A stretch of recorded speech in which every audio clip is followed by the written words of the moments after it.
Usually kasi, trials are equated with sufferings. Sabi po sa Bible, sa James, the book of James, chapter 1, verses 2 to 4, "Consider it pure joy, my brothers, whenever you face trials of many kinds, because you know that the testing of your faith develops perseverance. Perseverance must finish its work so that you may be mature and complete, not lacking in anything." So kailangan pala ay tinatrato natin ang mga pagsubok na isa ring kaligayahan. Because trials make us grow, strengthen us, trials make us complete. But there is another type of trial that is not suffering, but trial that is enjoyment. Yun ang hindi ko naririnig sa mga tao pag tinatanong ko sa kanilang trial yung enjoyment. At yan po ang pag-uusapan natin ngayon, enjoyment as trial. At ang pamagat ng ating pag-aaral, pass that other kind of trial. Pass that other kind of trial. Heavenly Father, we thank you for who you are. Salamat, Panginoon, at ang mga kapatirang ito, mga kaibigan namin ay nakarating. Kanya-kanyang istorya sa pagparito, kanya-kanyang mga balakid, kanya-kanyang sakripisyo.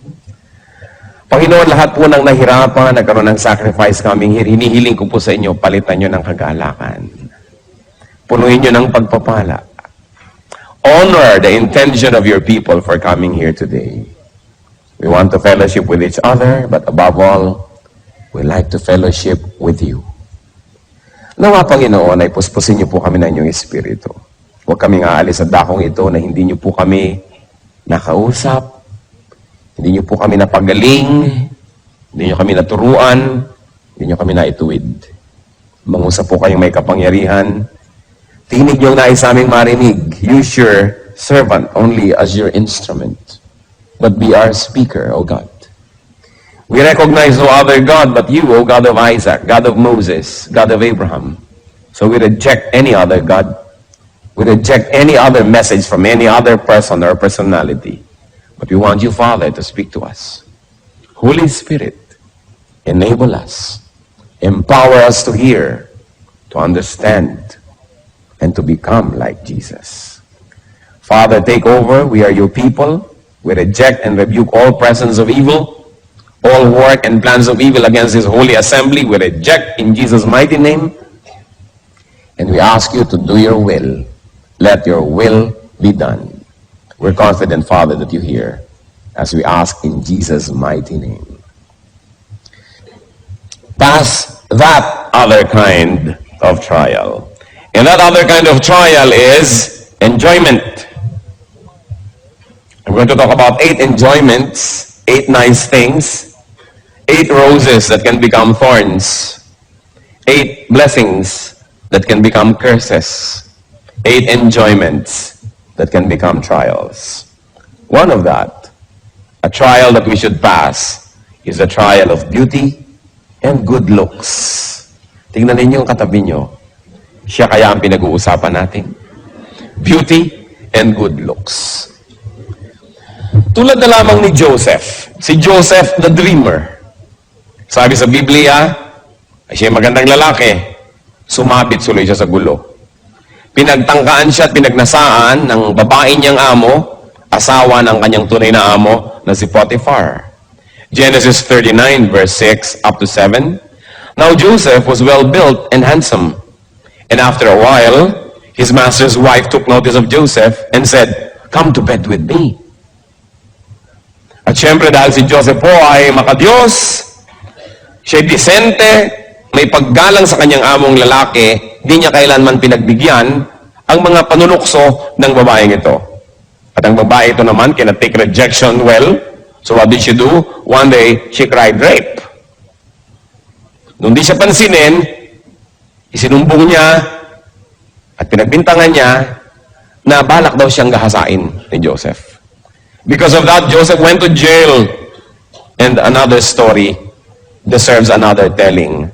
But the point is, kung ito ba naman si Joseph ay hindi may itsura, hindi sana napagnasaan. Kung minsan po, blessing, hindi ka masyadong maganda.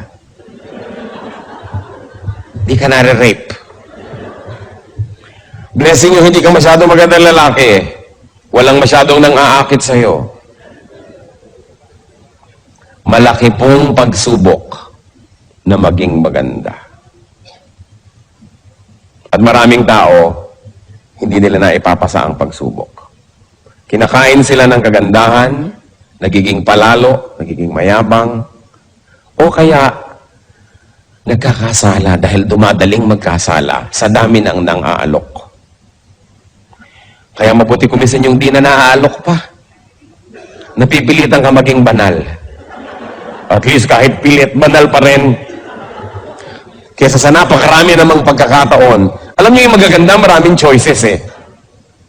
At kumisan yung choices, parang sumpa. Habang dumadami, mas nakakalito. Kaya yung mga temptress, mga tempter, usually magaganda rin ang itsura. Dahil hindi ka naman maaakit kundi sila maganda. Kaya ang sabi ng Romans 6:13, do not offer parts of your body to sin as instruments of wickedness, but rather offer yourselves to God as those who have been brought from death to life, and offer the parts of your body to Him as instruments of righteousness. Yan ang sinasabi. So good-looking people, mag-ingat. At meron pa po ako isang ipakikiusap. Good-looking people, be kind to others. Huwag na kayong sobra pang magpaganda at mangakit. Maawa naman kayo sa magnanasa sa inyo. Tapos di nyo naman pagbibigyan. Di ba't kawawa? Lalo mga kababaihan na sobrang kakakit-akit ng mga itsura. Tapos ang dami nyong pinahirapan ng loob. Lahat ng makakita sa inyo ay kulang-kulang na lang mawala sa sarili. Mga driver na halos bumangga. Kawawa naman. Mga magaganda, mahabag kayo sa magagandahan sa inyo. Kaya kung minsan may wisdom yung mga Arabo, sinusukloban ng tunote na ladantela. Mata lang ang pinapakita. Sobra ka na naman kung pati sa matay na akit ka pa. Yung iba naman talaga dapat yung takpan. Kasi sobrang walang takip. Sinisipon na. Nagkakaroon na ng pulmonya, ayaw pang takpan ng katawan. So, maawa kayo. Maawa kayo sa magnanasa, na mag-ibigo lang naman. Maawa kayo sa maiinggit. Malaking pananagutan ang maging maganda. Beauty is from God, and it must glorify God. Beauty must never be surrendered at the feet of Satan to be his instrument.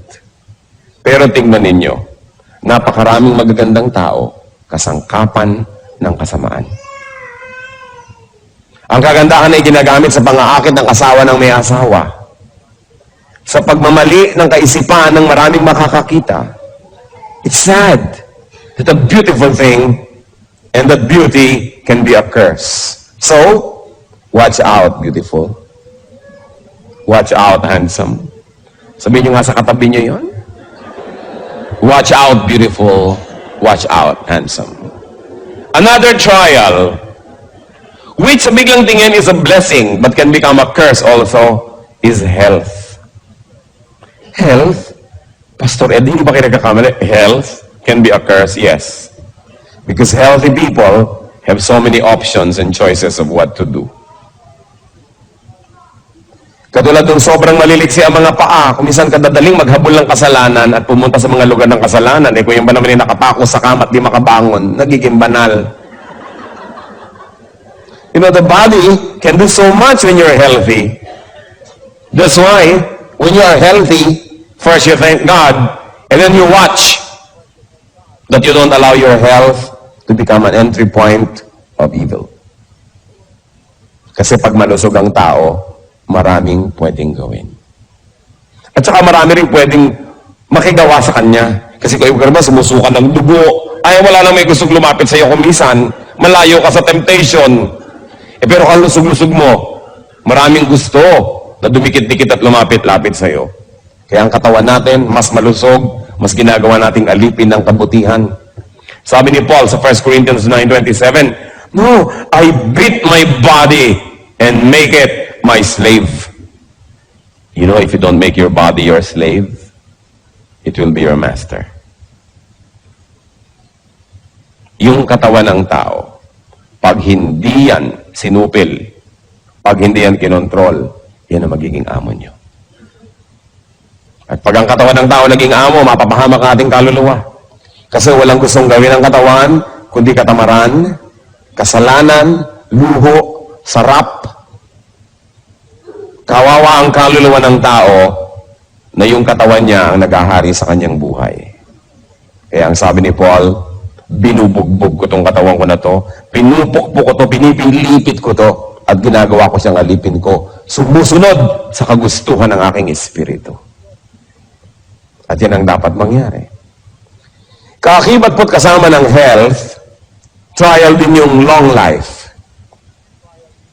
It's a blessing to have a long life, but long life can also be a curse. Long life can also be a trial. Tingnan nyo, ang napakarami nating hinahanga ang mga bayani, maaaga kasing namatay. Si Rizal, si Bonifacio, sila Magsaysay, palibas at maaagang namatay, hindi nagkaroon ng maraming pagkakataong magkamali. Habang humahaba ang buhay, dumadami ang pagkakataon mong magkamali. Of course, dumadami rin ang pagkakataon mong gumawa ng mabuti. Kaya sinasabi natin, blessing yan, pero pwede rin niya maging sumpa.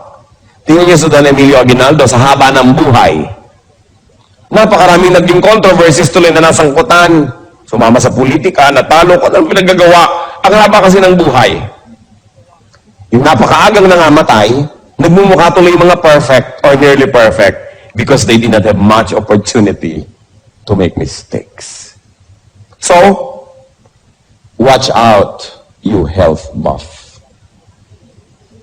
Kung ang lusog-lusog mo, mahaba ang iyong buhay, humihingi ka sa Diyos sa mahabang buhay, gusto mong pahabain, mag-ingat-ingat ka.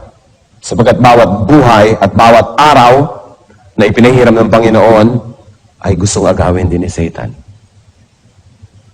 Eh kung si Hitler namatay nung 11 anyos, hindi ibang-iba sana ang history ng mundo. Eh humaba. Eh kung naging 90 siya, can you imagine kung anong pwede mangyari? Ang buhay, trial yan. At kasama din ang health, isang trial, hindi lang yung long life, kundi youth. Yung pagiging bata, yung kabataan, isang malaking trial. Why? Because in the time of youth, people make the foundation for their whole lives. Kung anong ginagawa natin ng ating youth, sometimes kaladkad, daladala, pasan-pasan natin buong buhay. Kaya dapat ang mga young people nag-iingat. At dapat nilang makita na yung estado, yung stage na sila yung mga kabataan ay isang napakalaking pagsubok na kailangan nilang malampasan. Sapagkat marami hindi nakakalampas nang hindi nadadamage. Sabihin, talaga ganyan yung mga babae, medyo umaalembong ng konti kasi young people. Pero yung iba hindi nakakalampas. Nagkakaroon ng buhol-buhol na anak bago mag-18, 19. Hindi nyo na pwedeng maando yun. Nando na. Permanent fixture of your life. Yung mga lalaki na nagkakaroon ng anak kung kani-kanino na hindi naman nila asawa, nobya lang, yan ba hindi pwedeng bumalik ng walang bayad? Kahit nagtagumpay kang tumakbot, tumakas. Yung mga nag-drugs, natunaw yung brain cells, maibabalik ba yun? Hindi. Kaya nakikita nyo kasi mga nagdadrugs sa katunganga, humal-humal, dahil na-damage. Many people say, mga teenagers, only a passing stage, hayaan nyo na, higpit nyo naman, lalampas din yan dyan. Marami pong hindi nakakalampas. Makalampas man ay damaged. At yung iba na makakamatayan pa, hindi na tumanda dahil sa sobrang mga adventure ng kanilang pagiging bata. So, to have long life, and to have youth, or to be young, these are also trials. Kaya sabi ng pinakamatalinong taong naglakad sa balat ng lupa, si Solomon, sabi niya sa Ecclesiastes 11, verse 9, Be happy, young man, while you are young, and let your heart give you joy in the days of your youth. Follow the ways of your heart, and whatever your eyes see. But, know that for all these things, God will bring you to judgment. Sige, sundin mong gusto mo, gawin mong gusto mo. Total lang lusog-lusog mo, wala ka pang mga sakit sa bato, wala ka pang gallstone, wala ka pang mga renal stone, wala ka pang kung ano-anong stones, wala ka pang rheuma, wala ka pang mga kung ano-anong sakit ng tuhod at kasukasuan. Kaya akala mo, yung iyo ang buhay, sige, iyon mo. Kaya lang, sabi niya ganun, huwag mo kakalimutan, may araw ng pagtutuos. Babayaran ang dapat bayaran, pananagutan ang dapat panagutan. Kaya yung mga iba, kabata-bata pa lang, 40, 50, nanginginig-ginig na. Ito na young person, walang ginawa ko din pagkatapos ng basketball, paligo. Ayaw maniwala sa pasma. Pag nanginginig na, ay totoo pala. Sabi kasi ng doktor, walang pasma. Alam nyo, marami pang hindi alam ang medisina.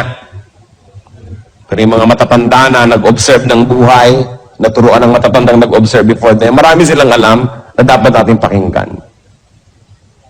Science, medicine, they're all dynamic. Isa yung sinasabi ngayon, biglang bukas, ay mali pala, hindi na pala ganun, papalitan na natin. Paano kung damage ka na dahil pinaniwalaan mo mali? Kailangan pinapahalagahan natin ang payo ng matatanda. Sapagkat sila itong mahaba ang karanasan. There's nothing like experience. Kaya mga kabataan dapat makikinig. Watch out, young ones. Kasi trial ang stage na yan na kayo mga bata. May isa pang trial na sa biglang tingin blessing. Work, business, livelihood. Itong mga bagay po na ito, trabaho, negosyo, hanap buhay, isang malaking pagsubok. Marami mga tao, pag walang trabaho, lagi nasa church. Ang banal, dasal lang dasal. Pastor, pag-pray nyo naman po magkatrabaho ako. Nung nagkaroon, di mo na makita anino. Nalayo. Dahil, natupad ang mga inimiti. Sobrang naging busy. Nawala. So sila, malapit lang sa church, naglilingkod lang sa Diyos, habang walang ibang magawa. Pero oras nagkaroon na, wala na sila. Nagiging sumpa ang dapat sana ipagpapala na trabaho o negosyo. Sa Biblia po, ang Panginoong Diyos ay nirepresent ng isang hari sa isang istorya. Naghain siya ng napakaraming pagkain, ipinatawag ang mga tao. Of course, this is parallel to salvation. Gusto ni Lord pa-save ang mga tao, papakainin niya ng food for the soul and for the spirit. Pero ang daming tumanggi. Matthew 22, verses 2 to 5, actually verse 2, and you can go on reading on your own up to 5. Sabi, but they paid no attention and went off. One to his field, another to his business. Hindi nila pinakinggan na imbitasyon. Busy kasi sila eh. It's a blessing to be busy. But it can also be a curse. Especially when you are too busy for God and for God's work. So watch out, you workhorse. Kung sobra kayo magtrabaho, wala nang lugar ang Diyos, sarili na lang, income, hanap buhay, climbing up the corporate ladder, this dog-eat-dog thing, watch out. There's another area of trial, and that is wealth. Ang kayamanan, napakalaking pagsubok. Malaking pagsubok ang maging mahirap. Pero napakalaki rin pagsubok ang maging mayaman. At kung sa akin ay papipiliin, mas mahirap dalhin ang pagsubok ng pagiging mayaman kaysa ng pagiging mahirap. Because it's terrible when you can afford your vices. It's terrible when you can afford to follow your appetites. It's terrible when you can afford to finance bad taste. It's terrible. So what you do with what you have is under scrutiny. What you do with what God gives you will be under judgment.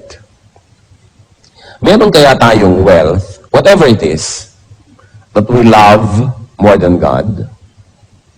What do you love above your wealth is watched in heaven.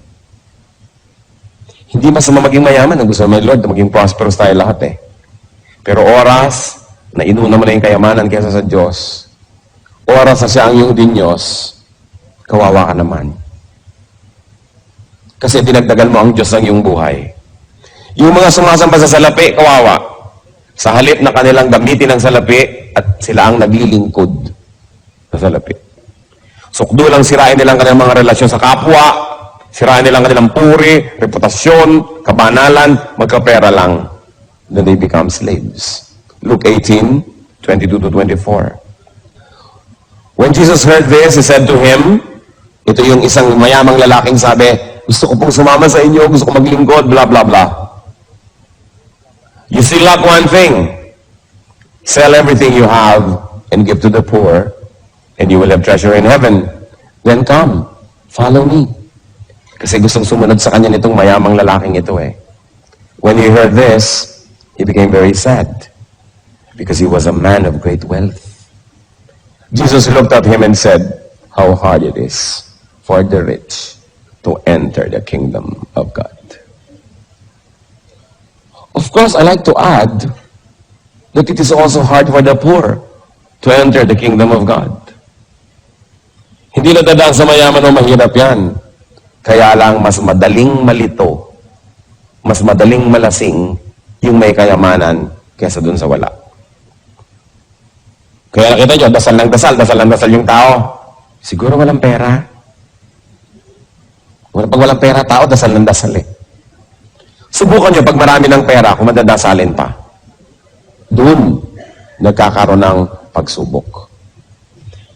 Dasal ng dasal, siguro may sakit. Dahil bihira naman taong malusog ang paladasal. Dasal ng dasal, siguro nanganganib ang buhay. Kasi bihirang taong secure ang naaalala magdasal. Dasal ng dasal si Mrs. Naku, siguro may ginagawang milagro si Mr. Dahil bihira namang Mrs. na masayang-masaya sa kanyang Mr. ang madadasalin. Karamihan ng mga madadasalin, wala na kasing mapuntahan, pumupunta na tuloy sa Diyos. Kaya kumisan, nagiging pagpapala ang problema. Kasi lumalapit tayo sa Diyos. Pero imagine niyo kung gaano kalaking pagpapala yung malusog ka, masaya ka, kontento ka, masagana ang iyong buhay. Tapos madadasalin ka pa rin, malapit ka pa rin sa Diyos. Bakit ka ngayon mawawala ng magagandang bagay na yun? Bakit ka paglalaroan ng tadhana, samantalang malapit ka sa Diyos? Even though you're under trial like Job, na ibinalik naman lahat ng Diyos, dinoble pa. Kaya alam nyo, yung magkaroon ng maraming pera, napakalaking pagsubok. Subukan ninyong lapitan yung taong hirap na hirap sa buhay. Ilapit nyo ang Panginoon, mas madali siyang magdasal. Mas madali siyang makinig, mas madali siyang manampalataya. Subukan yung ilapit yung salita ng Diyos sa taong masagana, malusog, okay ang buhay, ang hirap sabihan. Sasabihin, kung mali ang ginagawa ko, bakit ako nagtatagumpay? Bakit pa ako magbabago? Baka maiba yung feng shui ng buhay ko, malasim pa ako. Samantalang ngayon, sinuswerte naman ako sa buhay. Kaya mahirap pong kausapin yung matagumpay. Liban na lang kung yung matagumpay na yon, ang kanyang puso nasa tamang lugar, kinikilala niya na ang lahat ng tagumpay niya, bigay lang ng Diyos, hindi dahil magaling siya, hindi dahil deserve niya, then dumadaling kausap. Yung maging masagana sa buhay, malaking pagsubok yan. Blessing yan. Pero pag hindi natin nahawakan ng tama, nagiging parang sumpa. Wealth also brings so much worry. Sa bagay, nakaka-worry rin naman yung poverty. Pero yung poverty naman, wala ka masyadong choice. Sumisimple. Pag marami kang pera, kaya mong limang kerida, ibahay lahat, dumadali ang pagbili ng mga bisyo. Lumalakas ang loob maghiwa-hiwalay yung mga tao kasi kaya naman nila maghiwa-hiwalay eh. Kasi alam nyo, may mga tao naman, hindi naman dahil nagmamahalan kaya magkakasama because there's interdependence, hindi sila mabubuhay economically na magkakahiwalay. And in that case, poverty helps to keep them together. Until they evolve or they develop in their thinking that they will be having greater and deeper reasons for sticking together. But for a while, it helps that they need each other.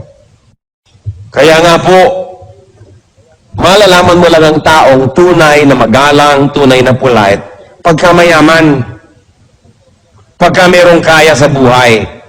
Kasi yung mahirap, wala namang choice yung kundi maging magalang eh.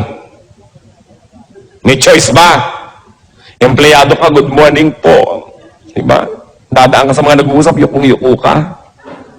Ang galang-galang mo, ayaw mong tawagan siya ng oras ng siesta. Ang galang mo, kasi baka nasa ilalim ka ng kapangyarihan niya. Pero oras na ikaw na yung makapangyarihan, oras na ikaw na yung may pera, at magalang ka pa, at hindi mo na kailangan ng tulong nila, pero magalang ka pa, yun lang nagkakatalong nalalaman, magalang nga siya. Because many people are forced by circumstance to be nice. But when you don't need people, when you are independent economically, in fact, when they are dependent on you, and you're still nice, then that's your true character. Kaya po yung magkapera, magkaroon ng kapangyarihan, napakalaking pagsubok at konti lang ang pumapasa. Kasi kadalasan, pag mataas na yung ranggo mo, wala nang sisita sa'yo, kung ano na pinagkagagawa mo. Kasi wala nang sisita sa'yo. Kaya marapat ibalik ka ulit sa mababang ranggo para ka tumino. It is a great trial to have power. It's a great trial to have wealth. Because you can do what you want. And when you're able to do what you want without having to submit to anybody, that's when your true character shows. Mahalaga. Isip-isipin natin. So watch out, Ritzy. Tingnan nyo nga katabi nyo kung mukhang mayaman. Baka nagpapanggap lang siya para wag yung dukutan. Pero mayaman pala. Yung mariwasa ka sa buhay, may kaya ka, trial yan. Then, another trial is knowledge. Knowing is a burden. Knowing more is a heavier burden.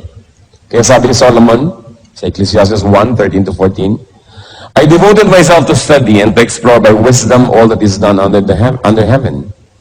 What a heavy burden God has laid on men. I have seen all things that are done under the sun. All of them are meaningless, a chasing after the wind.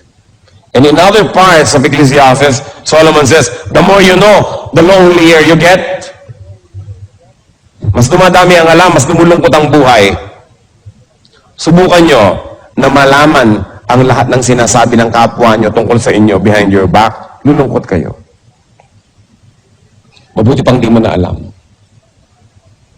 Subukan yung malaman ng maraming bagay na babawasan ng kaligayahan. So the more knowledge, the more trials. Kaya yung mga rumurunong ng konti, nakapag-biology 4 lang, ipinagpipilitan ng galing tayo sa unggoy, yan ang napala sa pagiging marunong.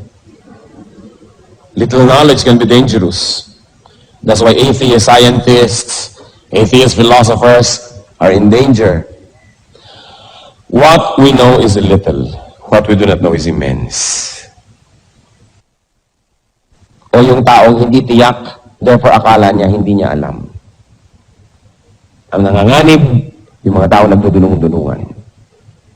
Yung mga natututo, nalalagay sa panganib, napapahamak, kung ang karunungan na ito, hindi na isusuko sa Panginoon.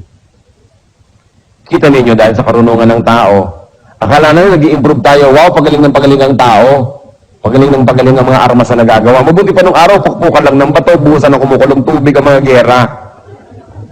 Papaltos-paltosan ka lang. Ngayon, napaka-high-tech ng gera, ang daming namamatay agad. Dahil sa runong. Knowledge can be a curse. So watch out, nerd. Mukha bang marunong ang katabi nyo? Tingnan nyo nga, mukha bang marunong? Sabi mo, mukhang marunong ito. Ano yung basis natin dyan? Another trial, of course, is zest. Sigla. Love for life. Love for your vocation. Sigla. Yung meron tayong passion. Actually, maganda yan. Pero trial yan. Dahil kung saan ninyo yan i-dedicate, doon kayo mapupunta. Sabi sa Matthew 10:39, whoever finds his life will lose it. But whoever loses his life for my sake will find it. So para nasan yung zest ninyo ba? In finding God or in finding other things? What causes do you pursue? What causes do you live for? Make sure the things you live for are worth dying for. And the things you die for are worth living for. Kaya dapat pag-ingat-ingatan natin yung sigla kasi kumisan kung saan-saan napupunta. Pang-pito po na trial sa buhay, good relations. Yung meron kayong mga mapagmahal at minamahal na mga magulang, mga anak, mga asawa, kaibigan, etc., etc. Akala natin ito is lagi na lang good sa atin. They can be trials. Our loves, our affections, our involvements. Pag iniisip ko itong si Abraham, bakit matapos na manalangin ng kay habang panahon na magkaanak, nung nagkaanak, sabi ni Lord, paki-offer mo nga sa akin yung si Isaac. Is it possible na dahil sa pananabik niya na magkaroon ng anak, ay namagitan na yung anak niya sa kanya at sa Diyos? Possible kaya? Kaya gusto ni Lord ma-prove ni Abraham, kay Abraham mismo, sasabihin niya na number 1 pa rin ng Diyos, kaya sinabi, i-offer mo.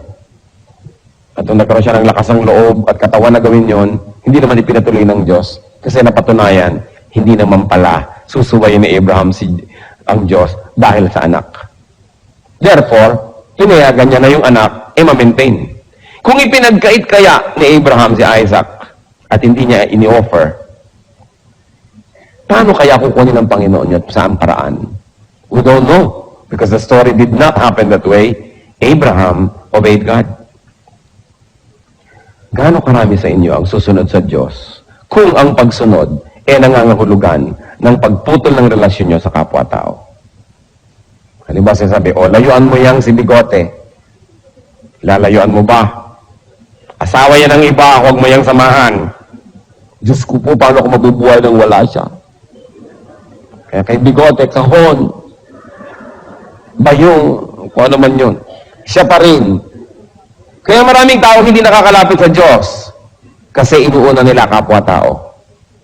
Kasi naranasang umibig, nakatikim magmahal at mamahal na addict. Kaya never mind my kaluluwa, never mind my kabanalan, ang mahalaga sa akin, kapwa-tao lamang. Kaya yan pong magmahal at mahalin, malaking trial yan. Kasi laging nanganganib na magkaroon ng kaagaw ang Diyos. Sabi pa naman niya, I tolerate no rivals. Love the Lord your God with all your heart and with all your soul and with all your mind. Kaya sabi sa Matthew 10:37, anyone who loves his father and mother more than me is not worthy of me.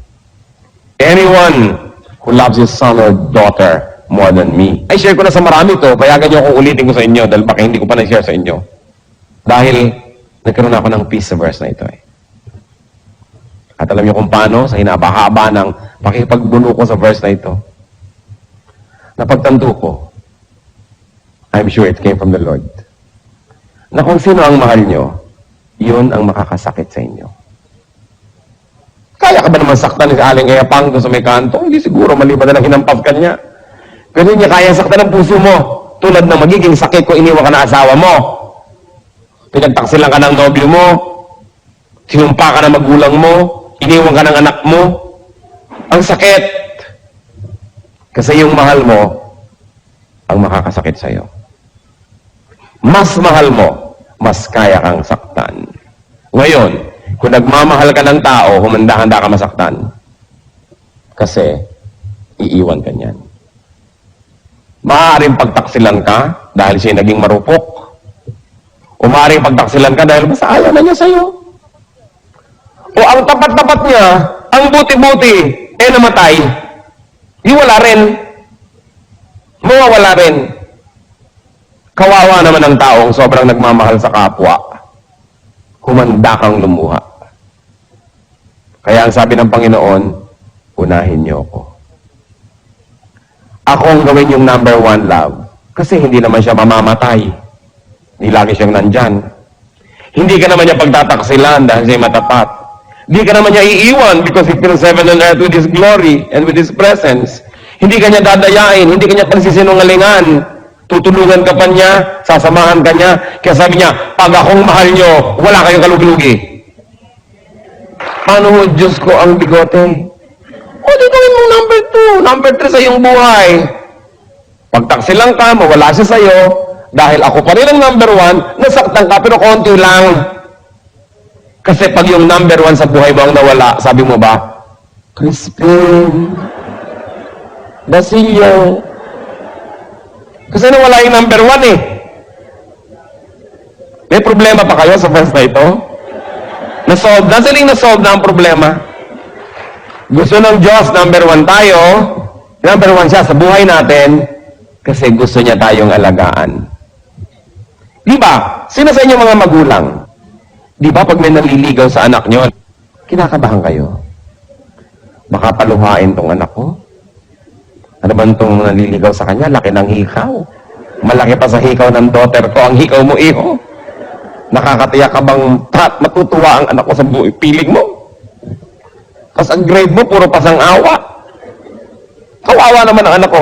Hindi ba't kuminsan kung pwede lang ibulsa yung anak nyo yung paligawan? Dahil ayaw nyo masaktan. Hindi dahil gusto nyo siyang sadistahin. Kasi parang kitang-kita nyo na, anak, masasaktan ka. Tapos nakikita mo na hindi ka na sinusunod dahil susunod-sunod sa nobyo.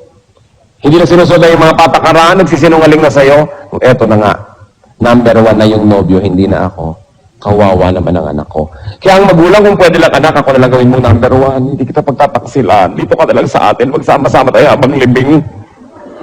Kung pwede lang ganunin ang anak. Kasi gusto mo i-protect. Ganon. In a much greater way, ganon tayo gustong i-protect ni Lord. Kaya sabi niya, gawin mo ako number one. Hindi dahil sa egocentricity ko, hindi dahil sa pride ko, hindi dahil gusto ko makuha lahat ng atensyon. Kasi gusto kitang di masaktan.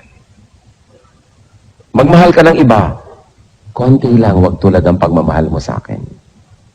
Para dumating, umalis sila, mabuhay, mamatay, lumusog, magkasakit, nag-aalala ka, nasasaktan ka, pero hindi ka kayang itumba kasi yung tunay mong mahal, eto pa rin. Ang bait ng Diyos. Ang galing-galing niya. Napakahusay. So kayong sobrang magmahal sa tao, watch out, lover. Mag-ingat-ingat kayo. Lalo yung mga romantic love. Kaya maraming tumatalon sa Pasig. Dahil sa pag-ibig na yan.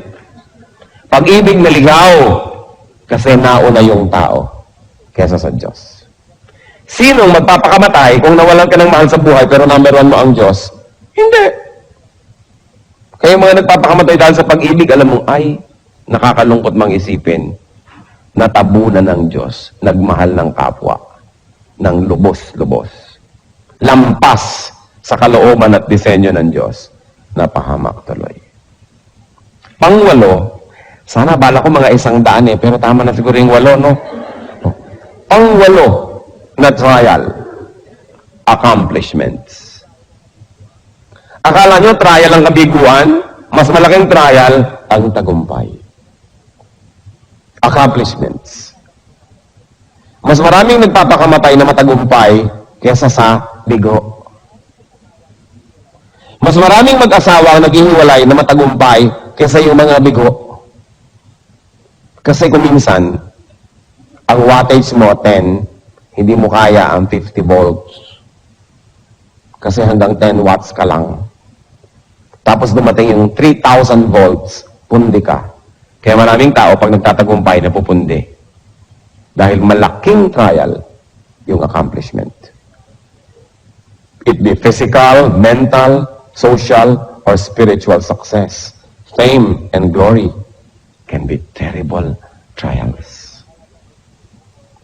Kaya akala mo ang galing-galing mo, kayang-kaya ko na to, yun ang pinakamapanganib. Sapagkat di ka na nag-iingat.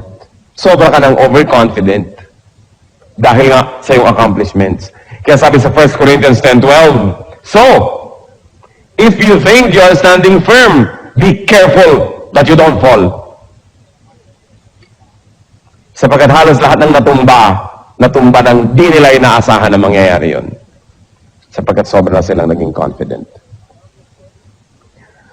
Accomplishments can make a man proud, or vain, or careless. That's why accomplishments can be dangerous. Watch out, achiever. kailangan tayong mag-ingat na lahat. So look at everything from both sides. Trials can be blessings. Blessings can be trials. Do not watch out only for the conventional trials, but consider that other kind of trial. Nice things, beautiful things. Kung hindi kayo masisira ni Satan sa mga binanggit, ngayon, nagiging trial sa inyo. Nais kong ipanalangin na palakasin kayo ng Panginoon.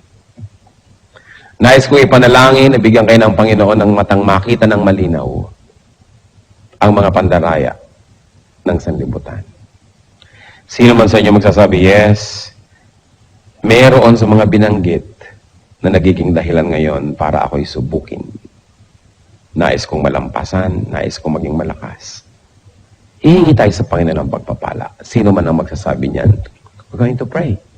Who else would like to say, Lord, you made me realize and you made me see the trials that I probably never saw clearly before. But now I like to surrender to you and to announce to you, O Lord, to say to you that I need you. Individually, brothers and sisters, kausapin niyo ang Panginoon. Narito siya. Damang-dama kong narito siya. Kausapin niyo. Humingi kayo ng lakas. Ihingi niyo ng tawad ang mga pagkakamali, pagkakasala sa mga larangang ito. Hindi kalugod-lugod sa Kanya ang ating mga kasalanan. Make this a very beautiful moment of reconciliation with God. Ihingi niyo ng tawad. I cannot do it for you. You've got to do it yourself. Sa ilang saglit, seek God's forgiveness. If you have allowed these things to deceive you, and if you have allowed Satan to succeed in other parts of your life, in silence, pray to the Lord. Salamat, Lord, sa inyo pong pakikinig sa aming mga pagtatapat sa paghingi ng tawad sa inyo. Ayon sa panalangin ng bawat isa na nakatindig sa iyong harapan ngayon, Panginoon, igawad niyo nga po yung mayamang pagpapatawad. Igawad niyo ang iyong kabutihan, kabaitan sa amin. Pagkamat wala kaming patago at humihingi ngayon, Panginoon, ginagawa lang namin sapagkat pinangako niyong pakikinggan niyo kami. Alang-alang sa iyong mga salita at alang-alang sa iyong pag-ibig sa amin. Naglalakas loob kami, Panginoon, na humingi nang hindi naman namin ipinatago. Patawarin niyo po ang bawat isa as everybody has individually sought forgiveness. At ngayon naman, Panginoon, sa pagtayo na yung mga anak, sa pagkilala ng pagkakamali, sa pagkilala ng kahinaan, sa pagkilala ng pananagutan sa inyo, at sa pagkilala sa inyo na tanging makatutulong sa aming lahat. Tanggapin niyo po ang pagtayo na ito bilang pahiwatig, bilang pagsasaad na kami umaasa lang sa inyo. Kayo pong nakakakilala sa bawat isa na ngayon ay tumitindig at kumikilala rin sa inyo. Kayo po ang magpalakas sa aming lahat. Kayong nakaalam ng aming mga kahinaan, puspusin niyo ng inyong presensya at ang inyong kapangyarihan. Nang sa gayon ang aming mga kahinaan ay maging kalakasan namin. Kayong nakaalam ng mga kadiliman ng aming buhay, tapunan niyo ng inyong liwanag ang madidilim na sulok ng aming buhay. At kayo'y maghari doon. At kayo, Panginoon, na nakaalam ng mga ginagawa naming di kanais-nais. Sa inyong pagpapatawad, humihingi naman kami ng kalakasan. Na ang mga ito'y matalikuran, maputol sa aming buhay. At nawa, Panginoon, ang lahat ng mga espasyo sa buhay namin na ngayon ay pinagtatanggalan namin ng mga bagay na ito, palitan niyo po ng inyong presensya.